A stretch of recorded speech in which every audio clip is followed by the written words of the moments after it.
Hello, John from the Lib Dem Podcast here. We are delighted to say that this episode is sponsored by Prater Rains. Now more than ever, you need a professional-looking online presence and website. Prater Rains have been helping Liberal Democrat campaigns succeed for 18 years. Their Lib Dem Foci package combines a website, social media and email system to help Lib Dems win. You'll receive great support from real people, fair pricing and a huge range of features to choose from. Prater Rains are already the bespoke developers for Lighthouse, Lib Dem Draw Online and the LD Directory. They combine a talented system design with an unrivaled understanding of our party, our data and our systems. To find out more, check out the Prater Rains website at praterrains.co.uk/liberal-democrats. Now, on with the podcast.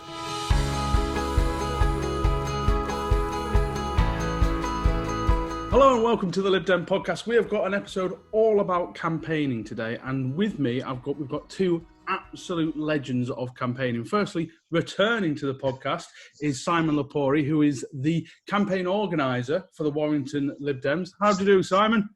Thank you very much. I'm doing all right. The office, I'm getting used to my new surroundings.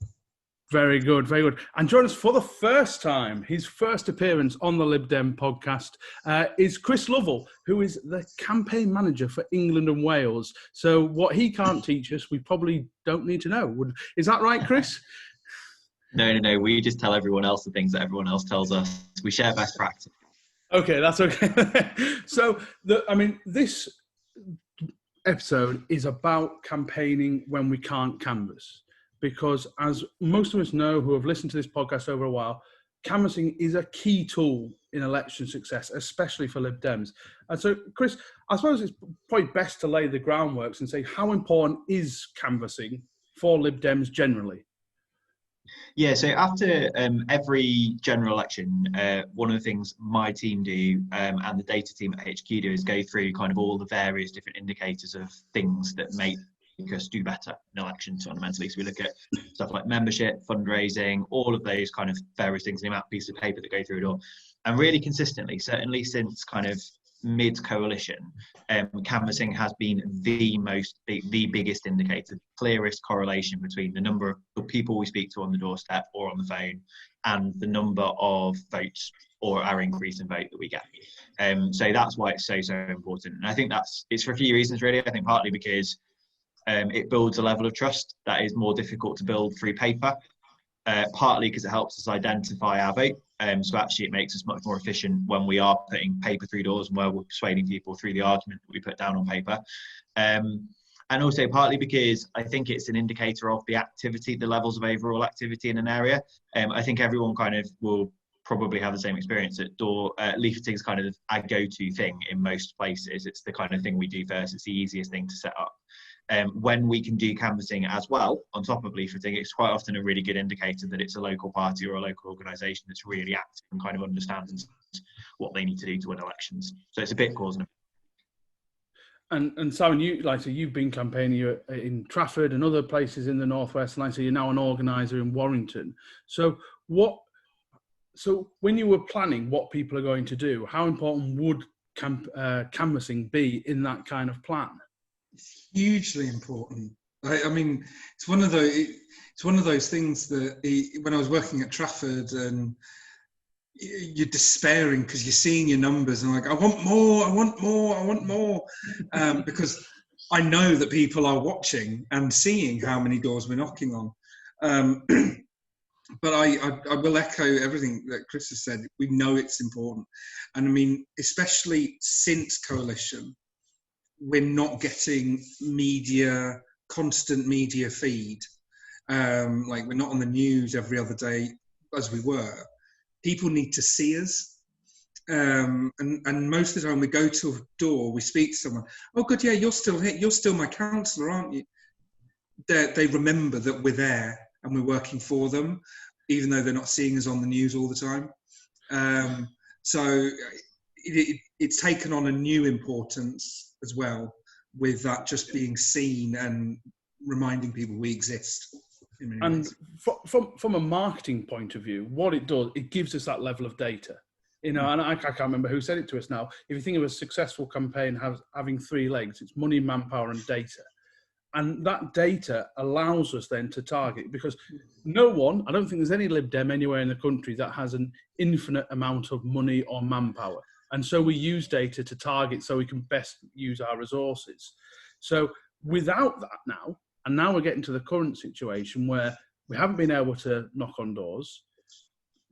That might change soon, but I think we're looking at less door knocking and certainly less person-to-person contact, potentially right the way up to polling day.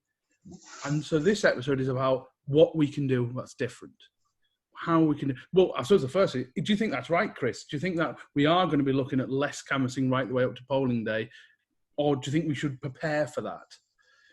Yeah, so I think it's a really, really sensible thing to prepare for, because to be honest, I think if anyone says they know what's going to happen in months based on the last year, they're lying.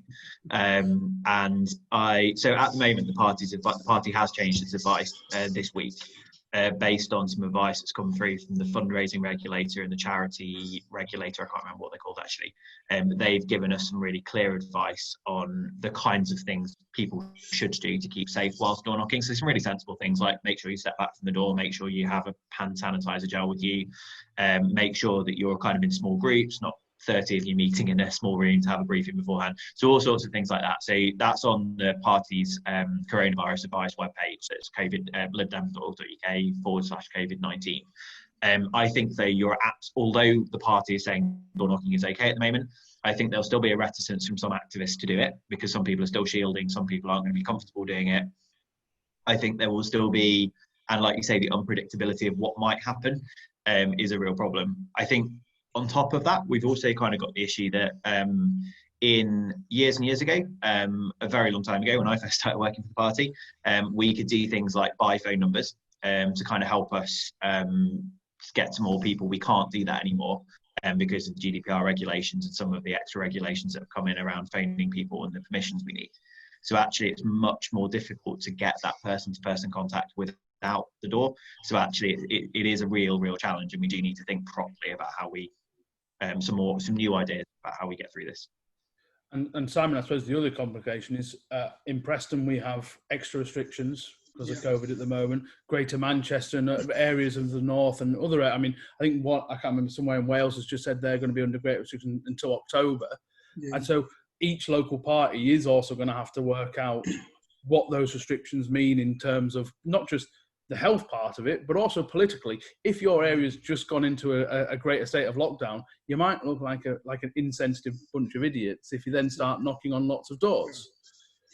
Yeah, no, absolutely. And I think it's something that's being weighed up right here, right now, is when can we start door knocking? And because Warrington's figures are actually going back up. So there are ways around it. There are other things you can do, and I think I was discussing some of them over the weekend at ALDC's training conference on Saturday. You can have a pop-up street surgery, but it takes a lot of time and effort, because say on the Thursday night, you put out a quick letter to 150, 200 houses and say to them, I will be at the corner of this road at 1 o'clock on Saturday for an hour and a half. So you've got to deliver it and then go back on the Saturday and stand there for an hour and a half with your rosette on or your badge. And if no one comes, but you've given them the option to come speak to you. Another way around it is actually putting through a postcard. We're going to be in your area this weekend on Saturday or Sunday. If you are shielding, or if you would rather we not knock on your door, please place this in your window where we can see it. There was a debate around that. People are going to get it and go, oh God, I just can't be bothered to talk to anyone. And everyone's just going to put it in their window regardless whether shielding or not. But those are two ways you could possibly still canvass and not canvass. But as you alluded to, we have data from years past in most places where we can target and we can actually focus in on our vote. So our supporter pools and our squeeze pools, actually make sure they are still who they are. And surveying is the next thing that I think a lot of parties are going to be doing. And if they're not thinking about it, they're going to have to start thinking about it. Yeah. Because otherwise we're not going to get any sort of data. Yeah. I mean, so one thing so we have been very successful in the kind of northern suburbs where the Lib Dems are successful in Preston. We have been very good at squeezing that Labour vote. Now, since last year, when we took, quite like I said, took Tory seats off them, etc., Labour have got a new leader. The world in Labour has changed. So I'm nervous to the point that I want to know if that Labour vote is still willing to switch to Lib Dems. And so that's my concern. I suppose, Chris, you would say, I need to be focusing on those people with a survey to see, okay, I'm not going to get the returns I would do from canvassing, but just to see if there's movement in that vote. Yeah, I think it's a really tough one, and for exactly that reason, actually, because when we go door knocking normally, we know the people we want to speak to. We'll make a list of those people and we'll go knock on those doors. And sometimes it might be we knock on everyone, sometimes it might be we knock on Squeeze and Lib Dems, whatever it happens to be in the local context. One of the problems with surveying and with street surgeries, and don't get me wrong, I think they're excellent things that we definitely should be doing, because I think we have to when we need that data. But one of the issues with them is that actually it's quite self-selecting the kind of people who respond to them. So the kind of people who come along to a street surgery on the end of a road, generally speaking, will be more supportive. The kind of people who fill in a survey, generally speaking, will be more supportive of us than the average person, which means actually it's much more difficult to have those conversations with opposition and Squeeze voters that actually are really useful for us to understand their arguments, understand what they're thinking, understand the context, what they're saying, and use those kind of use that data we get back from those in more kind of hard-nosed targeting kind of decisions in terms of, I don't know, in this particular ward, the Squeeze vote's really soft and it's really working our argument. In this particular ward, it's working so well because they really like Keir Starmer or whatever it happens to be. So as with, I'm sure, I know you've had Mary on here before, and I'm sure she's exactly the same thing, like understanding the context of your data is incredibly important when you're making these decisions. And the context of the data that we get this year is going to be completely different from what we're used to. So the type of data we get in is going to be really, really different from what we're used to. And that for some people who've been door knocking in their own ward for 20, 30 years is going to be a really difficult thing to get their head around. On the flip, like I completely agree though, but like surveys, so there are some real opportunities with this. So I think like we can't be entirely negative about it. I think there are so many more people who are working at home or based at home than were previously. That people have a lot more time than they had previously. People are a bit bored compared to what they are normally. So actually things like surveying, both online and offline, and using those surveys to get more long-lasting data. So find stuff like email addresses, get people to give us their phone numbers and build up that kind of data bank. So actually we can carry on direct communication to these people if there is then a second wave in December, January, whenever we actually all have to stay indoors again. We still have a way of getting through to these people. So I think there's some opportunities as well as some challenges basically. But no, I think the data is much tougher to interpret this year compared to what we normally look at. And so, okay, let's try and work out some of the ways, because we've started the ball rolling on things we can do. What else should parties be looking at? I'm going to make an assumption that most local parties won't have telephone numbers or a huge bank of telephone numbers. I think the parties that do have that have probably been target or very well development seats, for lack of a better word. So other than phone canvassing, if we assume that's not, what other ways should local parties be getting out to their residents to compensate for the lack of canvassing? So from my point of view, there's a few ways. So I think I take the point on phone numbers completely, but actually we do have phone numbers for members and supporters, because people will have signed up on Lighthouse or signed up on the party website to be supporters. So the first thing, number one thing I would say to people is have a proper ring through of your members and supporters, because it's something we very often don't get the chance to do in normal elections because we're out doing all of that. Some new deliverers, find some people who are willing to help out, do the kind of proper conversations that we always talk about doing but don't often get the real chance to do. I'd say that's number one. I'd say number two is get out there with something on a paper survey about a thing that people care about. So for me, surveys are brilliant, really useful, but actually my personal experience, the return rate you get if you're doing something about an issue people really, really care about is through the roof compared to what you get if you do a more general how's it going kind of survey. Or if you are doing a general how's it going survey, ask some questions that are really, really important to people, that people actually care about in the local area. So that's number 2, paper surveys, I think, because I think you'll get a bigger response rate. There's loads of ways you can increase that. So doing stuff like including a free paper envelope when you put it through the door, doing things like if you leave it hanging out your letterbox, we'll pop back round in 20 minutes and pick it up, whatever that might be. There's tons of ways to think about increasing the return rate from that. And number 3, I'd say really concentrate on the online stuff. So again, find an issue or multiple issues. It doesn't, with the online you can go so granular, it doesn't need to be one issue, tons and tons of issues across the board. And advertise those, pay for a bit of money. The money you're saving on doing paper, money you're saving on doing canvas, printing out leaflets to go out canvassing, use that to spend it on online stuff and to spend it on advertising in order to point people towards a survey or point people towards a petition and get their contact details, get their email addresses and get their phone numbers and get their meeting intention if you can online, because you're opening yourself up then to a whole load of new stuff. So those, for me, those are the top 3 things I would be encouraging people to do at the moment. Simon, you got anything to add to that? Yeah, I think to add an example onto that, and I think you had Lisa Smart on a couple of weeks ago. She was talking about it. If they gained something like 3,000 new email addresses from a save or reinstate a train line service, that's an example of what you can get. I will also add there is a party offer on Typeform, and it's £13 a month, and it just makes your surveys look cleaner and tidier, and they're more accessible. So people aren't clicking and waiting for a page to load up. You're actually rolling through the survey on a single page, so it's less clunky, looks a bit more professional. And that's £13 a month from your local party account, but you'll get your own workspace and you won't be limited on the amount of responses you can get. And I think is it normally like £50, 50 odd pounds a month for the unlimited package that we're getting from HQ. So local parties should be looking into that, because you can advertise that on Facebook, on web, and it just gives that more professional look and the extra onto it.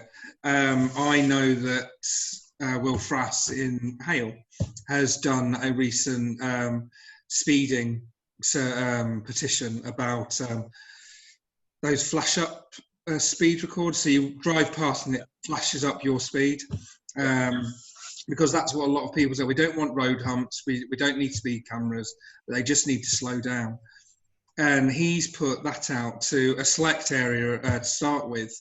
So about 150 to 200, and we got 40 responses off it, 40 new emails. And I think about 33 of them will allow us to email them in future. Yeah. And there's all sorts of issues. I mean, I don't want to go to the classic Lib Dem. There's a controversial planning application. Sort of thing, it sounds almost a cliche, but it's the kind of stuff that people care about. Or it's a road safety feature. It's something that's going to think it's very parochial, but actually they really care to those people. Yeah, I mean, sorry, Chris. One of the things on the Typeform that we've done I'm using Hale as the example now, is at the end of it is, will you consider voting Liberal Democrat? And then the last question is, just so we get a balanced view of our responses, would you mind telling us how you voted at the general election in 2019? And people are happily filling those 2 in. And the first one's a yes or no, and the second one is obviously party-based, but they're happily filling them in. They're not, and it's about context, absolutely. But that's getting us the mix of, you go into our squeeze pool, you go into our switch pool, you're actually a supporter. That's great. So you can use surveys a little, to get more out of as well.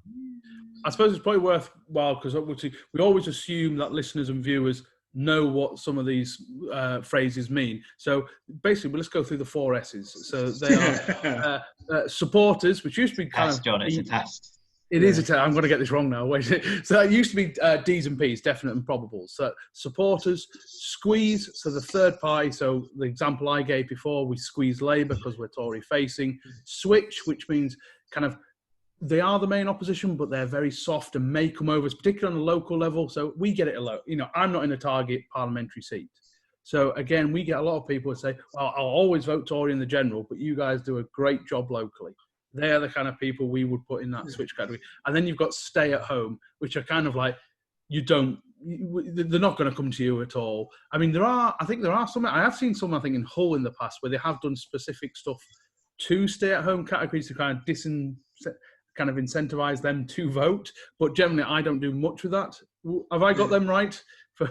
Yeah, definitely. And I think it's the one that we'll find it difficult to find at the moment when we're not knocking on doors is the stay-at-home category, because we're going to find it hard to find people who are rock-solid opposition are probably not going to engage with us, no matter how nice and lovely our petition is that we're running. So that's just what's bearing in mind, actually, that group of people. But like you say, they're probably the group of people that we would spend least time on in an election campaign, certainly. So it's less of a problem for us from that point of view. I did get one the other week when I was delivering who gave me back my target street letter, said, "We don't want any do-gooders round here, bring back the death penalty." I was pretty sure he was not going to vote for us in any shape or form ever. So he is probably straight on the stay-at-home list. I think this is one of the things. It's one of the things that newer people always find a bit tougher. So when you go out canvassing for the first time, it's understanding that in a first past the post system, however much we disagree with it and think it's awful as a party, it's what we have. And actually, you only need around about 40 to 50% of people to vote for you, and you win. And you don't need not everyone needs to agree with us. Not everyone needs to support what we're saying. It'd be lovely if they did, but I think it's recognising that some of them, sadly, John, like your example, probably never will. So no, but then we know then we don't have to waste time. He's off the list. There's no bad data. When I say if it's accurate data, it's all good, because he's someone we don't have to do letters to in the past. We don't have to spend time knocking on his door on polling day. Let's move on to a group that I think might be really important next year, and that's postal voters. Yeah. Postal voters are important every year. We should say that. I don't have the exact statistics, but generally in my ward, you'll get maybe about 30% of people turn out on the day, and maybe 60 to 70% of postal voters turning out. And this is for like kind of council elections. Yeah. Is that kind of roughly where the country is? I think, to be honest, you get it, in some places you see it even more divided than that. Like we've had parliamentary by-elections where we've had close to an 80% postal vote turnout and a 15 to 20% on the day turnout. Yeah. We've had numerous elections now in the last kind of 5 to 10 years since postal voting on demand has been allowed, where actually you've seen the number of the total number of people who voted, more than half of them voted by post. And we're starting to see that it's just becoming more and more common. And I think this coronavirus will definitely accelerate as more and more postal votes and keep with them, because they're incredibly easy to use. Yeah. And also there'll be, I reckon there'll be some form of social distancing happening by polling day on May. So actually, Simon, what kind of guide or tips can you give about recruiting postal voters? Because I suppose, firstly, it's finding out the people you want to recruit as postal voters. So at the moment, you've got many councils doing the national electoral canvass to update their own registers.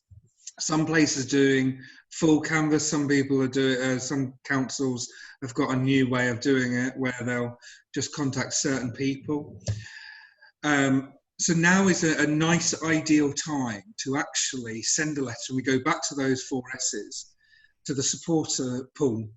Though you go back to them and you send them a letter, the ones that aren't postal voters, or even the ones that are, and just say that your local council's finding out if you still live where you are. They want to make sure you're on the electoral register, and this is an ideal time for you to use that letter they send you to apply to get a postal vote, and for your own safety with all the uncertainty.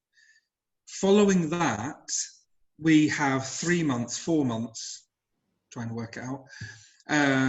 So November, December, January, February, where we'll get the updated postal vote list, and we'll see how many of our supporters are not on the list.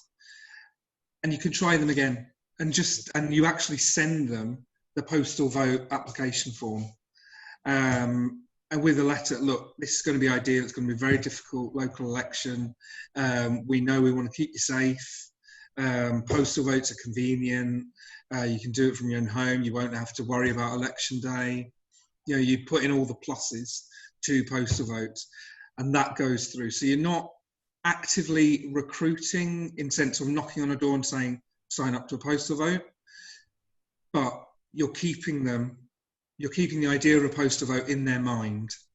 And as you update over the next 6 months, you'll probably find your supporter pool the postal votes in that pool should rise, which is ideal, because then when we do come to postal vote weekend, you'll know, you've got 700, 1,000 people in your supporter pool on a postal vote. There we go. So you're not worrying too much about election day and the need to knock up, especially if we're in the second wave or if there's more restrictions. But as Chris said, I think it's all unknown at the moment. We don't know where we're going to be next May. I suppose one thing that I've used with postal votes, Chris, before I bring you in, is that I've combined the Mark Register data with postal vote. Because one of the things I'm a bit of a data nose as well, and I can probably geek people out on it all day. But when I look at our held wards, we've talked about, I have enough supporters in my ID data to know if I get them all out, we win. Yeah. But when I look at the Mark Register, I know maybe about a third of those people who only ever said they support us and everything, that don't actually go out and vote. Now, is it worthwhile targeting them with postal voters, or are they just not going to vote anyway? I think it's a really interesting one, because I think it varies a bit place by place. So I think it varies a bit on the kind of election we're talking about, the kind of activity it is. Some people will only ever vote in parliamentary elections and don't like voting in local elections, aren't interested. So I think it's really a bit all over the place. I mean, my personal view is that in like an average ward of say 5,000 to 6,000 people, or even up to kind of 10,000 people, if you're narrowing a list down to people who are in your Shuttleworth, so people who either support or so people normally you would encourage to vote, who don't currently have a postal vote, you're only looking at probably 1,000 or 2,000 people absolute maximum. So actually my instinct is just to bob everyone, because anyone who we think should vote, there's no disadvantage of them getting a letter asking them to sign up to a postal vote. So I tend to try and not, like my instinct is to not try and be too clever about it, to be honest. I think the thing that I probably would try and be a bit clever about, I guess, is the kind of messaging we give them. Because I think Simon said it actually, and I think it's one of the things that's really people have been struggling with actually a bit around this time period in particular, is how we talk about coronavirus, because we need to be incredibly sensitive about it. People are starting to get unemployed. People have died. This is really starting to hit many thousands of people. So we need to be really careful about our language. So it's stuff like it's making sure we're not scaring people, making sure we're not kind of being too over the top, but making it really clear and setting out exactly what we want to do. I mean, I think there's also some of the messaging stuff that we've worked in other places as well. So when we're doing stuff like to LibDems, to pretty solid LibDems, one of the things we've tried in a few places now that seems to work quite well is saying to them, actually, by you signing up for a postal vote, it really helps us. It actually switching it around a bit, not saying it's good for you, saying actually it's helpful for us because it means that we don't have to knock on your door on polling day. It means that we can knock on people's doors who are undecided. So by doing this, you can really help the Dem team. That sometimes works. Thinking about the kind of really specific message to squeeze postal voters, because there's no reason we shouldn't be signing them up to vote by post. We want them to vote. But actually the message to them might be a bit different. The message to them might be, actually, by signing up for a postal vote, you make it more likely we will beat X, depending on who we're fighting in that particular place. So I think it's just, that's where I'd probably be cleverer, if I'm honest, not necessarily who we send them to, because I think actually we're talking about a few hundred people here and there, and it's not sometimes it's a bit more hassle than it's worth fundamentally spending hours on. I know you guys have probably done the same thing. You spend hours and hours and hours on a connect list, and like you've got 13, 14 steps on it, and then you go back and you realise if you just run the most simple list in the first place, you maybe got 10 people different. So I suppose we should just point out though, every council will have a slightly different way of dealing with postal votes and registering. So Preston has a lovely electoral services team, and I get along very well, and we've got a great relationship with them. But they have a quite awkward system where they want people to apply, they then send a form which has a barcode, etc. Which is it's a bit of a pain for us. But I mean, it is worth saying they can't do that. They can't enforce that. So councils can. Yeah, that was going to be my next point. Sorry. When I was chatting to them, they have to accept the electoral commission forms that anyone can get at all. And so if you do have a council that has a kind of an awkward setup that helps them but makes it really awkward for you, the electoral commission forms are online. You can download them as a PDF. You can print them how you want, and that they have to accept it.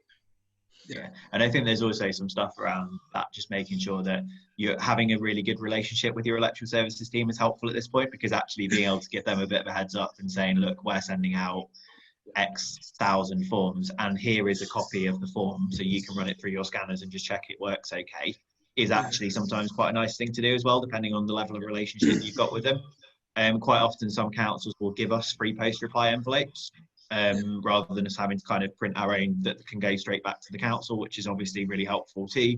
And it's stuff like, we can be a bit cleverer with this too. There's nothing to stop us, for example, pre-printing postal vote forms.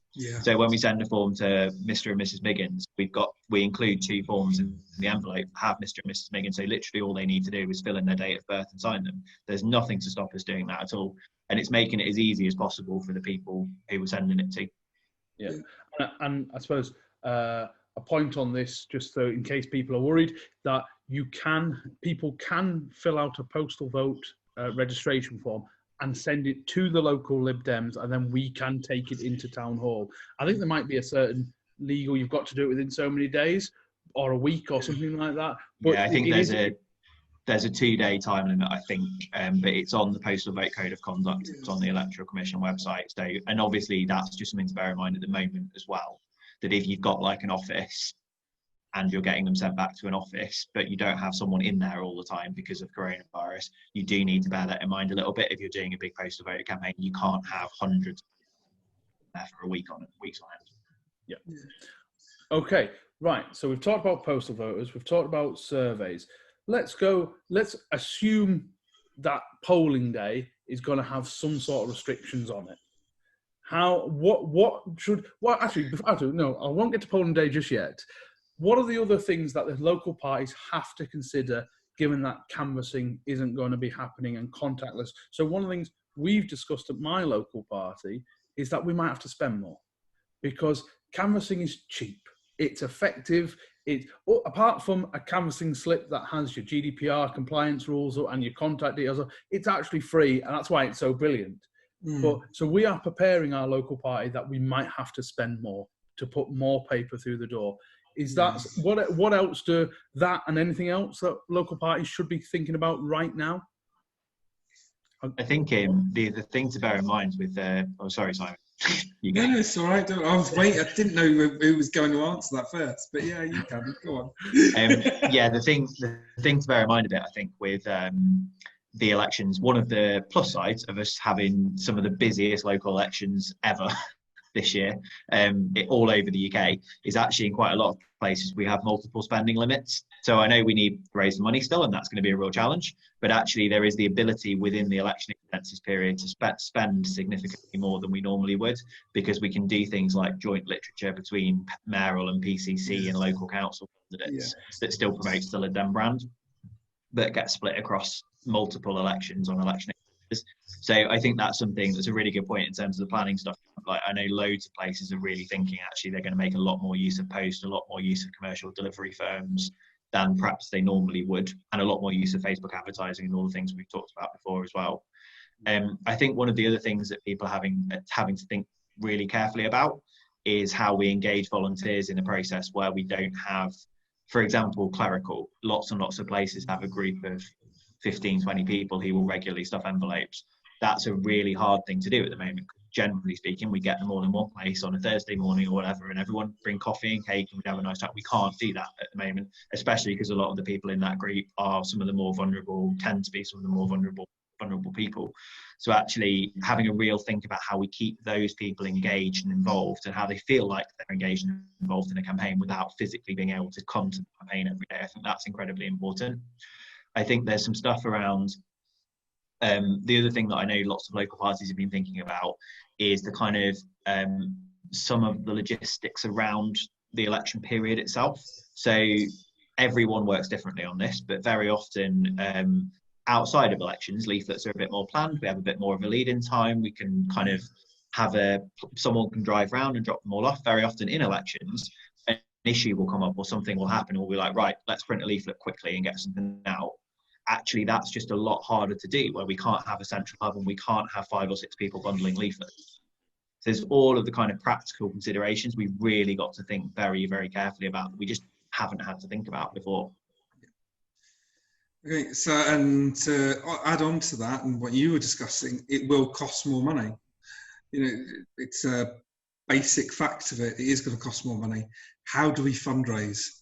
That's the more important question before that, because, you know, and I think Chris was talking about phoning our members and supporters. We don't normally get a chance to do it. I know it's the first thing that I set up last week when I started. And I've been training people on Phone Bank, on Connect, to get them on that phone bank. And we're about halfway through our members and supporters list that I created between a few of us now.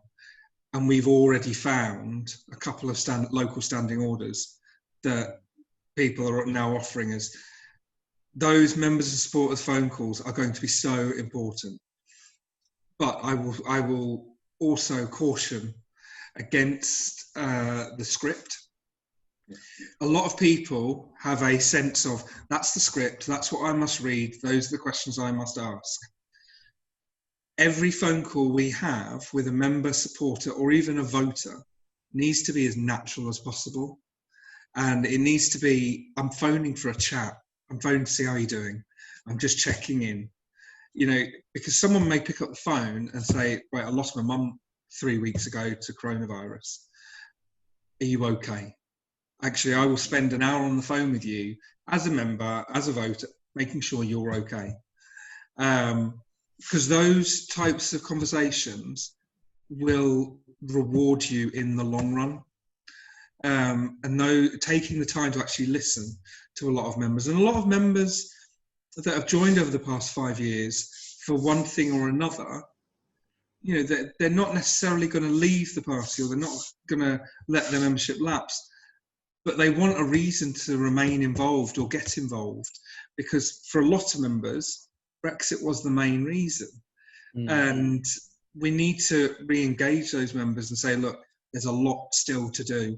And but raising money off those calls and hosting online events that as many people as possible can be involved in, and saying, look, we may all be on Zoom, we may not have fed you, you know, we may all be at home comfortable, but can you all chip in £5 for this event? Yeah, so I think it's really important to remember people don't spend £35 to go to a fundraising event because they like the chicken that we're getting that evening. They spend £35 because they actually want to support the organisation and they want to meet some of the people that are involved and see some of the people that are involved. And actually, I think Simon's point about doing the online stuff is a really good one, actually. So we've had some really and using it as a way of doing stuff you wouldn't normally be able to do. So, for example, Sheffield Hallam LibDems, Nick Clegg came back and did an event with them, and they paid £10 each to go on a big Zoom call. There's about 60, 70 people on it. They raised quite a significant amount of money. And obviously, Nick couldn't do that. He can't fly back for a dinner every 3 months, but actually he can do a Zoom call, for example. So actually really thinking quite imaginatively, and lots of our spokesmen, lots of our kind of more senior people are a lot more available than normal because they're not having to travel 3 hours, do a 2-hour dinner and then travel 3 hours somewhere else. So actually really having a think about how we can use this to our advantage as well. So I suppose then we'll just to kind of finish off the money thing. It's also a risk as well. We've talked about it allows us to spend money, but it also allows the opposition to spend money as well. Now, I'm in a bit of a strange situation because the two political parties in Preston are quite weak. They don't have masses of money. For example, since we took the Tories out in 2019, they have yet to put out a leaflet in the ward we took off. But I get that won't be the same for everywhere. There will be different levels of activity.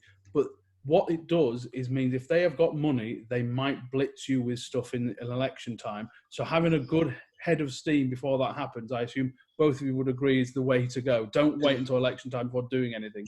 Yeah. I'm sure myself and Chris will probably be on the same page of this. You may not agree with it, but volume works. And getting your message out. And everyone immediately thinks of a focus. It's not always that. It's putting out street letters to 100 houses and then going back once that pothole's been filled or that road sign's been cleaned and putting out another letter saying, you see, it's been done. I got this done for you. Please get in contact with anything else. If you're putting out street letters and maybe, 5 different street letters a week across your ward somewhere that's 500 houses are getting something from you each week. That's that's not really an extreme case because that should be where you're up to, and then and the power of having an addressed bit of literature as well. Again, I'm thinking about the data I saw was I think 2017 where it showed you canvassing right or person-to-person contact right at the top, but second place was direct mail. Yes. Something, if it's got an address on, people stop and read it. Because I think the statistics, again, I might be quoting Chris back at Chris here, that I think you've got like 10 seconds before it hits the recycle bin for people to catch it. And if it's got an address on it, it just holds their attention a bit longer. 100%. And I think it's also about stuff like I think there's a kind of, people have a slightly odd view actually about social media versus literature. In the sense of who reads it. So actually there's pretty conclusive research now from Facebook over years and years and years that actually their average audience now are people in their 40s, 50s and older, and they're the people who read and respond to advertisements, and the kinds of people who read letters actually perversely tend to be younger because they don't get them. So actually, like if you're a 20-year-old, it's rare that you get a letter to your house. If you're a 50, 60-year-old, or you're a household, you get bills and you get stuff coming in all the time. So actually just being really it isn't always quite as intuitive as we think it might be. So just really understanding the kind of audience you're writing to and people you're trying to get to is important on this kind of stuff too. But yeah, I think the point though, John, about you making about the money thing, I think is a really good one. Because they have a lot more money than we do. Historically, both Labour and the Tories always have. I think one of the things we do better historically, and one of the things we definitely need to do better this time, is understanding when it matters. So quite often you will get, certainly when there's big elections, Labour and the Tories will send out very nice glossy things, but they'll arrive a week before polling day when half the electorate has already voted by post. And actually for us, one of the advantages we've got of starting early and building up to a crescendo and postal votes, which in our held seats we often do very, very well, our held and target seats we often do very, very well, is incredibly important. And the reasons we were talking about earlier, probably a lot more important this time around. Yeah. Okay, so I'm trying to think now what next going on. I'm not saying an argument. I don't have arguments with other Lib Dems because we're all lovely. But one chap was saying we've got to talk about online, and one chap and I was looking at Facebook advertising, and we're not going to talk about it much here because there's all sorts of training stuff done by the ALDC. Please go check out those training things. But he said he knew that he could win just with an online campaign. Now, for me, I thought that was nonsense to put it thing. And I said, okay, how do you know those voters voted because of an online campaign? And I suppose and I have a little bit of worry that quite a lot of Lib Dems are thinking, if I just go on Twitter, that's enough. Is that correct? Yeah, Twitter's... No. Okay, Twitter's an echo chamber anyway.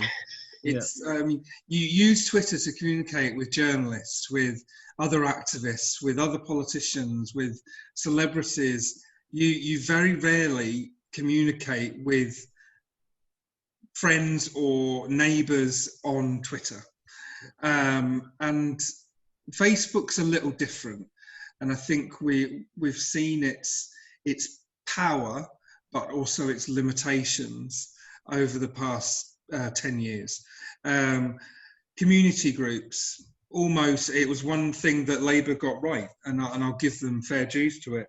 You go into most areas and you'll search your postcode, and it'll be, in my area, M32 Stretford. Facebook group, closed group, you go into it and it's got 15,000 people in it. And all of the admins, the controllers of that group, are former Labour councillors or Labour agents or Labour activists. And they've done that across the country. And we lagged behind. The pages are different. Yeah. The pages are what we get to advertise out. And there's just that nuance of it. I mean, it should complement your leaflets and complement your canvassing and complement your phoning.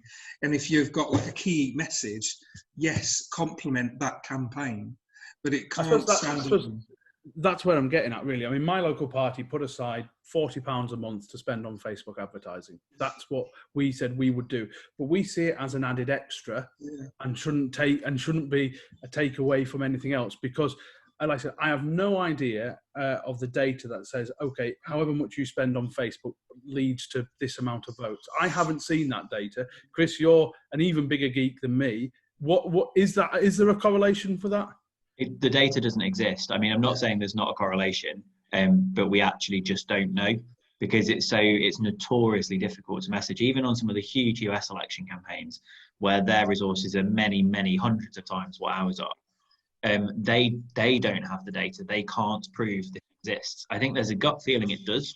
There's a gut feeling that it's a worthwhile thing to do, because you often get people mention it back to you on the doorstep. But it's why, if you look at a lot of the campaigns the party does and a lot of the campaigns are doing our health and target seats, they're almost always focused on getting more information from someone. So they're very rarely focused on pushing.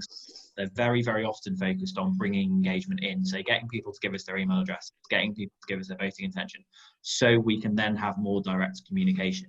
The thing there really is a correlation with, actually, is the number of email addresses. So when you have a big email list, you actually can talk to people properly and directly, and you can change their minds. You can give them message. You can talk to them in a way that we would do through leaflets and letters. But there really isn't. And I think one of the I suppose, like, we have loads of people who've worked for us on and off during election campaigns and permanently, who come from big marketing firms, big digital marketing firms, who are really, really keen to kind of do this stuff.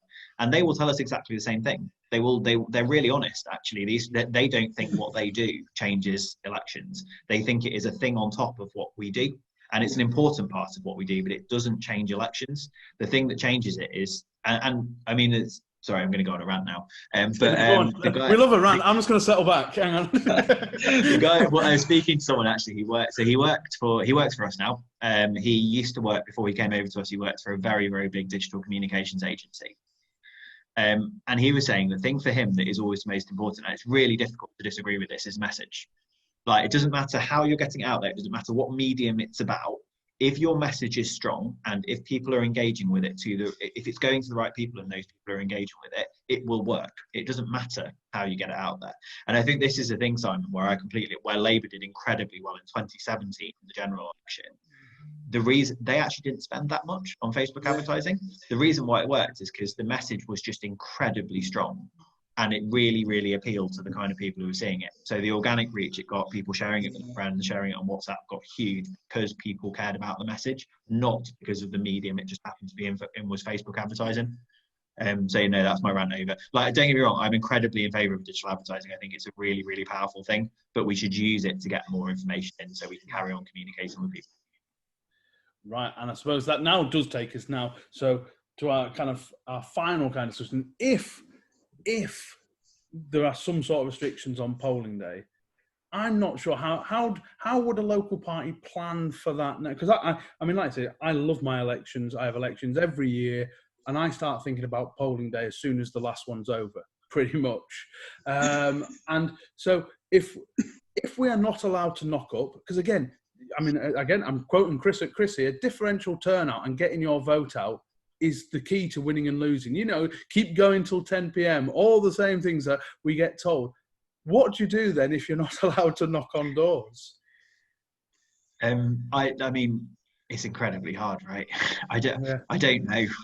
Is a simple answer. I think there's some stuff that I think it's so dependent on what actually happens on polling day. There could be all sorts of things in place. It could be, for example, that we aren't allowed to do telling for whatever reason. It could be that polling stations are set up in such a completely different way. It could be the government decides, we're going to scrap polling day altogether and it'll all be postal, because we've done that in the UK before. We had all postal elections in 2004. Not beyond the realms of possibility the government could just turn around and say that.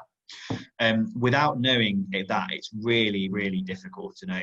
And the one thing I will say is, the one thing I will guarantee is that both us and ALDC, the party and ALDC, will be putting out advice closer to the time when I think it's a bit clearer what we can and can't do.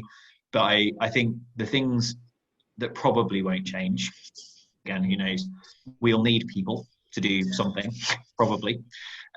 We will need a kind of an understanding of where our voters are, and that probably won't change. We might have to change how we do it. We might have to do stuff like stick leaflets through people's doors more regularly rather than door knocking. We might not be able to be telling. We might have to set up like an email plan so people can self-report in. So therefore, having loads of email addresses is really important. All of those things. So there's loads of stuff. All the stuff we've talked about previously, like the long-term planning stuff, becomes more important because we don't know which bit of it we need to use yet. I mean, the beauty of a large email database as well, if, say, we're allowed to tell, but we're not allowed to knock, you can still, I know with the syncer between Connect and Nation Builder, you can still put in your telling data and shrink your email database through the day. And you could get to a point where you could email every 2 hours to a smaller pool as you get through. I know that's not going to get annoying at all, Simon. Yeah. Nothing weird about this at all.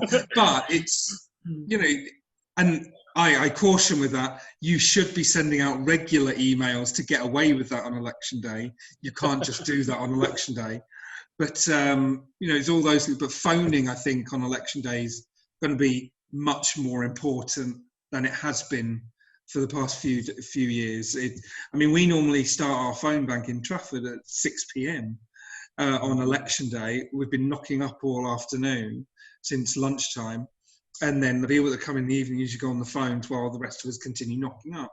Now I think it'll be all day phoning needs to happen if we're not allowed to knock up. And that's why getting the phone numbers becomes really important, right? That we were talking about before, being able to build that kind of bank of data now becomes so much more important, because we can't just maybe, who knows, might not be able to turn up someone's door. So I should just point out to, like, say, viewers and listeners, if you're thinking, what are those guys talking about? I don't know how to do any of that stuff. We are doing a session. We are doing a special podcast with campaigners who have started from absolute scratch, who have, who have had some great successes, who are building up, because it can sound a bit intimidating, especially when you have people like Simon and Chris who are really, really good at this stuff. And again, like Chris has said, the ALDC, the party, has loads of advice out there. And actually, during lockdown, there's been so many extra webinars and seminars and stuff like that that you can log in and get information. If you don't know what Connect is, if you don't know what the 4 target pools are, or whatever else, there is lots of ways to help you, even if you're on your own. And let's be clear, John. Let's be clear. I've been on some of those over the past few months. You never stop learning. We all still go on these trainings. We all still update our practice and find out new things. So I suppose the final question to you guys is, what do you think? How do you think next year's elections are going to go for the Lib Dems? Here we go. So out of the kind of campaigning thing, and because I've said on the podcast, I was expecting 2020 to be a kind of a roughish year in the local elections, because I thought the Tories were going to have a little bit of a bounce back in local. Now, what do we think the state of play is going to be like? And we'll leave out Scotland and Wales for the time being, not because we don't like them, just because, and we'll leave the Police and Crime Commissioner stuff because, the 10% of people that care about it. So how do you think the local elections are going for next year? Are the Tories looking at another rough year? Because 2017, when I was elected to the county, it was a pretty good year for the Tories in that local election. I mean, admittedly, it all kind of died 2 weeks later in the general election when Theresa May threw away a majority. But actually, that 2017, they had a good year. So what do you guys think is going to happen next year? Are you going first, Chris? Or you can go first on this one, Simon. Go on, Simon. Okay, so I think it'll be an incredibly mixed bag. I think where we've worked hard for a few years, or we continue to work hard, I think we will gain, and I think we'll hold a lot of those places. Where we've, say, just broken in over the past 18 months, 2 years, I think those places will probably just need that little bit extra time. I think there will be more of a Keir Starmer effect, especially in our Tory-facing seats, to squeeze, and there'll be extra effort that'll have to be made there. And it may just stop us from gaining those few extra seats. But of course, I think the Tory vote is going to be, or the Conservative vote is going to be really interesting to look at. Because I don't think I think they're going to be suppressed more than lose. Does that make sense? Yeah. I think that they'll get to a point next May where it will be, they'll just be so annoyed with what's going on. They'll just be so annoyed with what's going on with Brexit and with the coronavirus, and that will suppress them more than switch them, or more than make them want to come out. And I think we saw that effect last year to some extent as well. More Tories were suppressed rather than change their vote. But yeah. What do you think, Chris? I think we're going to have some good parts of it, if I'm honest. So looking at my bit of the world in the north, we're going to do well in quite a lot of the places we're working in. So Stockport, we're looking at taking control. Sheffield, we're looking at increasing our number of councillors again for like the 5th year in a row now, and having every single councillor in both Hallam and Hazel Grove for the first time ever. I think there's some really positive stuff at South Lakes, so I think we'll retain the council in South Lakes.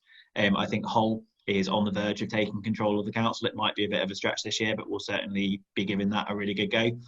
So I think in my bit of the world in the north of England, I think there'll be some good parts of this. I think my worry is along the same lines as Simon says. I'm not sure. We just don't know. We haven't had an electoral test since the December general election, and so much stuff has happened over those times. Yet actually, other than Labour jumping up a bit when Keir Starmer came in, the polls actually haven't really moved that much. And it's the motivation of those voters. It's where the Tory voters just do this thing of staying at home because it's a midterm government that, let's face it, is doing terribly. And it's whether they actually just say, you know what, I'm sitting this one out. I'm going to let Labour and the Lib Dems fight this one out, or I'm going to let Labour win my ward, or the Lib Dems win my ward, or whatever. I think there's a Keir Starmer effect in there that we shouldn't underestimate. Corbyn was the most unpopular party political leader in my lifetime. And that was very useful for us in some places. So I think that will be a challenge. But I guess I'm quite optimistic. I think like 2016 and 2017 weren't brilliant years for us. There's a lot we can improve on. I think if we've got people on the ground putting the hard work in, there's no reason at all why they shouldn't be rewarded this time. I think it's, yeah. So I'm relatively optimistic. Well, there we go.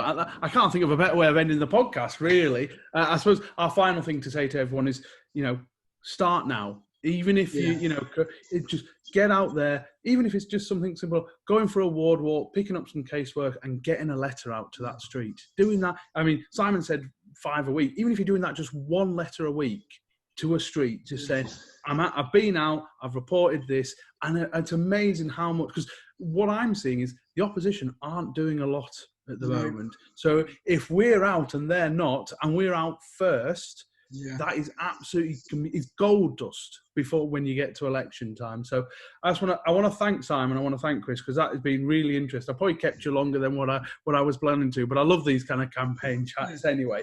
Let us know what you think, listeners and people who have downloaded this on their podcast providers.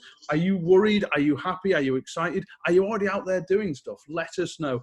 Please give some appreciation to Simon and Chris on Twitter and on Facebook and anywhere else that you can find them, because we really appreciate them coming on the podcast. You can follow everything to do with the Lib Dem Podcast at Lib Dem Pod.